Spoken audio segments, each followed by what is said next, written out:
50টা ছাগল যদি পানি পান করে হাইস্ট 5 থেকে 10 কেজি পানি হতে পারে, ঠিক কিনা বলেন? এটাও হাদিসের বর্ণনা। আল্লাহর নবী সাহাবীদেরকে বললেন, সাহাবীরা আমার তুনটা নবাইর কইরাম। আল্লাহর নবী যেই তুনের মধ্যে তীর রাখতেন ওই তীর একটা বাইর কইরা দিয়া আল্লাহর নবী সাহাবীদের হাতে দিলেন, দিয়ে বললেন, সাহাবারা আমার এই তুনটা তোমরা গর্তের মধ্যে ফেলে দাও বিসমিল্লাহ বলে। সাহাবায়ে কেরামটা আল্লাহর নবীর তুনের থেকে একটা তীর নিয়ে গর্তের মধ্যে বিসমিল্লাহ বলে নিক্ষেপ করলেন। নিক্ষেপ করতে দেরি কূপের মধ্যে যে পানিগুলি ছিল ওই পানিগুলি ফুলে ফেঁপে মুখ পর্যন্ত চলে এসেছে। জোরে বলেন আল্লাহু আকবার। সকল সাহাবীরা পানি নিছে। আরেকটা বর্ণনা আছে আবার পানি কমে গেছে, আল্লাহর নবী আবার মুখের থেকে থুতু নিক্ষেপ করছে, আবার কূপ পড়ে গেছে। জোরে বলেন আল্লাহু আকবার। কূপ পুড়ে গেছে, আবার পানি কমে গেছে। আল্লাহর নবী আবার নিজের হাতের আঙ্গুলগুলি কূপের মুখের মধ্যে ধরেছে। জোরে বলি আল্লাহু আকবার। আঙ্গুল থেকে সমানে পানির ঝর্ণা বের হতে লাগলো। জোরে বলেন আল্লাহু আকবার। কূপ আবার পুড়ে গেল। সাহাবায়ে কেরাম সেখান থেকে পানি পাইল, পানি পান করলো। এমন সময় বাধা আসলো, কাফেরদের একটা দল আল্লাহর নবীর কাছে আসছে। এই শেখ মোহাম্মদ কোথায় যাইতেছ? আল্লাহর নবী বলতেছে আমরা উমরা করতে যাব। কয় না না, উমরা করতে যাওয়া যাবে না, এখানেই তোমাদের থাকতে হবে, উমরা করতে তোমাদেরকে দেওয়া হবে না। কাফেরদের পক্ষ থেকে বাধা, উমরা করতে দেওয়া যাবে না। আল্লাহর নবী চিন্তায় পড়ে গেলেন। 1400-1500 সাহাবী আল্লাহর নবী নিয়ে এসেছেন উমরা করার জন্য। এত দূর আসার পরে আল্লাহর নবীজি ফেরত যাবেন, এটা হতে পারে না। আল্লাহর নবীজি হযরত ওমরের ডাকলেন।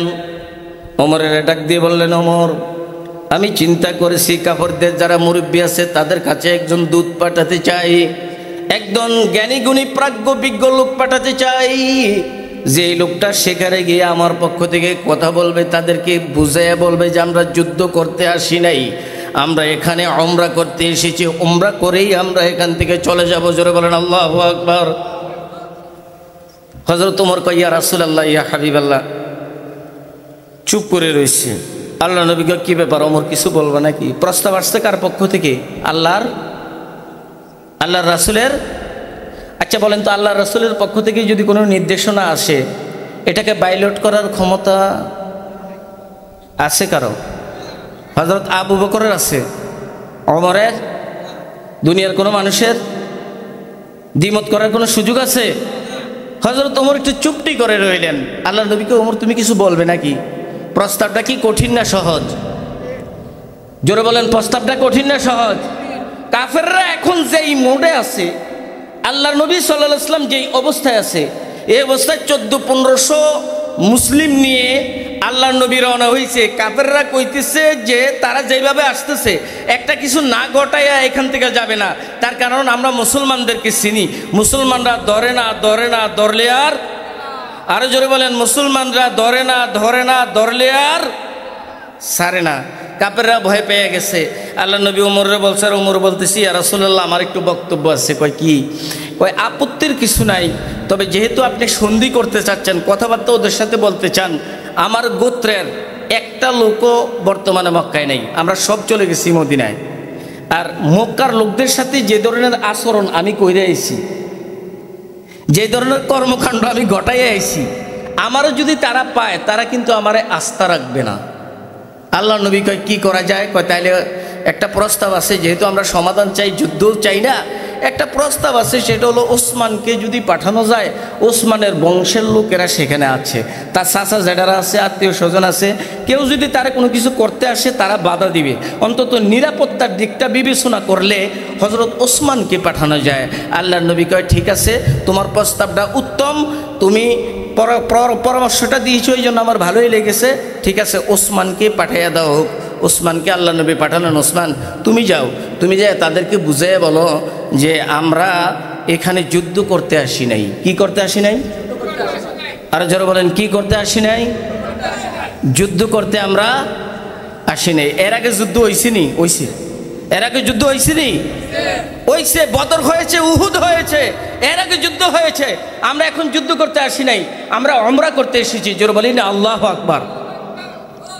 ওসমান সেখানে গেছে, যাওয়ার পরে দিয়ে যায় আবু সুফিয়ান বলতেছে, ওয়ালিদ ইবনে মুগিরা টুগিরা যারা আছে তারা বলতেছে যে তোমার যদি মনে চায় তুমি আইসো, তুমি এই তাওয়াফ কইরা তুমি এখান থেকে চলে যাও, তোমাদের 14-1500 লোকের ওমরা করার জন্য এই কাবাগর তাওয়াফ করার জন্য কোনো অনুমতি দেওয়া হবে না। এক কথা, দুই কথা, তিন কথা, হজরত ওসমানের সাথে তাদের কথা কাটাকাটি হয়েছে। কাটাকাটি হওয়ার এক পর্যায়ে যাইয়া আল্লাহর নবীকে, আল্লাহর নবীর এই সাহাবী হজরত ওসমানকে তারা আটক করছে। কয় তারা ধর, তারা আটক করবান। নাউজুবিল্লাহ বলবেন না? খবরটা কোনো না কোনোভাবে আটক করছে, খবরটা একটু মডিফাই হয়েছে। খবরটা কি হয়েছে? মডিফাই হয়ে আল্লাহর নবীর কাছে এই খবর গেছে যে উসমানকে তারা হত্যা করেছে। জোরে কর না নাউজুবিল্লাহ। খবরটা গেছে কার কাছে? খবরটা গেছে কার কাছে? আল্লাহর নবীর কাছে। এখান থেকে মাসআলা নেওয়া জরুরি। এখান থেকে কি নেওয়া জরুরি? মাসআলা নেওয়া জরুরি। আল্লাহর নবী আছেন হুদায়বিয়ায়, ওসমান গেছেন মক্কায়। মক্কা থেকে খবর গেল আল্লাহর নবীর কাছে যে আল্লাহর নবীর সাহাবী, বিশিষ্ট সাহাবী হযরত ওসমানকে তারা হত্যা করেছে। আসলে হত্যা করে নাই, তারা আটক করেছে। খবরটা কি শুদ্ধ গেছে না ভুল গেছে? গভীর মনোযোগ। খবরটা কি শুদ্ধ গেছে না ভুল গেছে? ভুল গেছে। ভুল গেলে আল্লাহর নবী এই খবর শোনার সাথে সাথে আল্লাহর নবী সকল সাহাবীদেরকে ডাক দিলেন। ডাক দিয়া বললেন যে ও সাহাবীরা, আমি যে উসমানকে সেখানে পাঠাইছি, আমার কাছে খবর এসেছে তারা আমার জলিলুল কদর সাহাবী, আমার প্রাণের সাহাবী, আমার জামাই উসমানকে তারা হত্যা করেছে। আসো আমরা সকলে মিলে এখানে এই বলে আমরা ওয়াদা করি, এই বায়াত গ্রহণ করি, তোমরা আমার হাতে বায়াত গ্রহণ করো যে আমরা এখান থেকে লান নাউদা হাত্তা নুকতাল, যতক্ষণ পর্যন্ত আমরা শহীদ না হব, ওসমান হত্যার বিচার না করে আমরা একজন মুসলমানও এখান থেকে ফিরে যাব না। জোরে বলি আল্লাহু আকবার। আহ্বান করছে কি? আল্লাহর নবী সাল্লাল্লাহু আলাইহি ওয়াসাল্লাম। খবরটা ওসমানকে যে হত্যা করছে, খবরটা গরম না নরম? আর জোরে বলেন, খবরটা গরম না নরম? ওসমানকে তো যুদ্ধের জন্য পাঠাইছে, পাঠাই নাই, পাঠাইছে তাদেরকে বুঝিয়ে বলার জন্য। সেখানে তারা যদি ওই দূতকে হত্যা করে তাহলে এটা প্রথম শ্রেণীর অপরাধ। কোন শ্রেণীর অপরাধ? এখানে একটা কথা থেকে যায় যে আল্লাহর নবীর কাছে যে মেসেজটা আসছিল ওসমান হত্যা করা হয়েছে, এই মেসেজটা কি ভুল না শুদ্ধ? সবাই কথা কয় না, ভুল না শুদ্ধ? কথা আপনারা বুঝেন তো? মূল আলোচনায় আমরা এখন আসতেছি। এই মেসেজটা ভুল না শুদ্ধ? ভুল। কিন্তু আল্লাহর নবী এই মেসেজের উপর ভিত্তি করে আল্লাহর নবী সাহাবায়ে কেরামদেরকে বায়াতের জন্য আহ্বান করলেন। বায়াতটা কি? বায়াতুন শব্দের অর্থ হলো অঙ্গীকার, আবদ্ধ হওয়া। বায়াত শব্দের আরেকটা অর্থ হলো আত্মবিকৃতি হওয়া, নিজেকে কোনো শায়েখের কাছে বিক্রি করে দেওয়া। বায়াত শব্দের আরেকটা অর্থ হলো চুক্তিবদ্ধ হওয়া। কয়টা অর্থ? তিনটা অর্থ। আল্লাহর নবীর সাহাবীরা কি নবীর কথা মানে নাকি মানে না?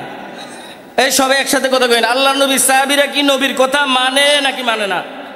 এই মানার মধ্যে কোনো ত্রুটি বিচ্ছুতি আছে নাকি নাই? নাই। এরপরও আল্লাহর নবী বায়াত করাইতে চায়, কারণ কি? তার কারণ হলো বায়াতের বাড়তি একটা গুরুত্ব আছে না নাই? এমনি কথা বলে আর হাতে হাত রাইখা অঙ্গীকার আবদ্ধ হওয়া, দুটোটার গুরুত্ব কি একরকম? তাইলে আল্লাহর নবীর হাতে হাত রাইখা অঙ্গীকার আবদ্ধ হওয়া, এইটার গুরুত্ব অনেক বেশি। আল্লাহর নবী যাইয়া একটা বাবলা গাছের নিচে বসেছেন।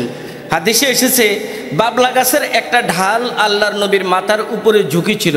আরেকজন সাহাবী যায় হাত দিয়ে এটা কালকি দিয়ে ধরছে। সুবহানাল্লাহ বলেন। আল্লাহর নবী সেখানে সাহাবীদেরকে ডাকলেন, সাহাবীরা তোমরা আসো, আমার হাতে বায়াত গ্রহণ করো। ওসমান হত্যার প্রতিশোধ না নিয়ে আমরা এখান থেকে যাব। ওসমান কি হত্যা হয়েছে না বন্দী হয়েছে? মেসেজটা আল্লাহর নবীর কাছে যে আসছে, এটা কি সঠিক আসছে না ব্যাঠিক আসছে? তো আল্লাহর নবীটা জানলো না কেন? আল্লাহ তাআলা জানায় নাই। আল্লাহর নবী এটা জানলো না কেন? আল্লাহ তাআলা আল্লাহর নবীকে এটা জানান নাই। এখানে মাসালাটা আজকে গড়পড়তা আমাদের দেশে কিছু আলেম ওলামারা আলোচনা করে রাসূল সাল্লাল্লাহু আলাইহি ওয়াসাল্লাম টোটালি ইলমে গায়েব জানেন। আমাদের হক আলোচনা হলো রাসূল সাল্লাল্লাহু আলাইহি ওয়াসাল্লাম ইলমে গায়েব ততটুকু জানেন আল্লাহ যদ্দুর জানাইছে, ঠিক কিনা বলেন? আল্লাহর জানানোর বাইরে কোনো কিছু জানার ক্ষমতা পৃথিবীতে কারো, আল্লাহর নবীরও নেই। আল্লাহর নবীকে আল্লাহ রাব্বুল আলামিন যেই গায়েবের খবরগুলি দিচ্ছেন ঠিক ওই গায়েবের খবরগুলি আল্লাহর নবী জানেন। জোরে বলেন আল্লাহু আকবার। যদি আল্লাহর নবী জানতেন তাইলে এই খবরটা, এই অশুদ্ধ খবরের উপরে বিশুদ্ধভাবে বায়াত গ্রহণ করাইতেন না। আল্লাহ নবী সাল্লাল্লাহু আলাইহি ওয়াসাল্লাম সাহাবীদেরকে ডাকলেন, কিতাবে এসেছে আল্লাহর নবী বায়াত দেওয়া শুরু করলেন। সাহাবীরা ওই গাছের নিচে বসলেন। আল্লাহর নবী আয়েশা, সাহাবীরা আয়েশা আল্লাহর নবীর হাতে হাত দিয়া বায়াত গ্রহণ করা শুরু করলেন। আল্লাহর নবী তাদেরকে বায়াত দিলেন। একটা কথার উপরে বায়াত হলো, আল্লাহে আল্লাহর কসম, লা নাউদা আমরা ফিরে যাব না হাত্তা নুকতাল, যতক্ষণ পর্যন্ত ওসমান হত্যার বিচার না হবে আমরা শাহাদাত বরণ না করে এখান থেকে ফিরে যাব না।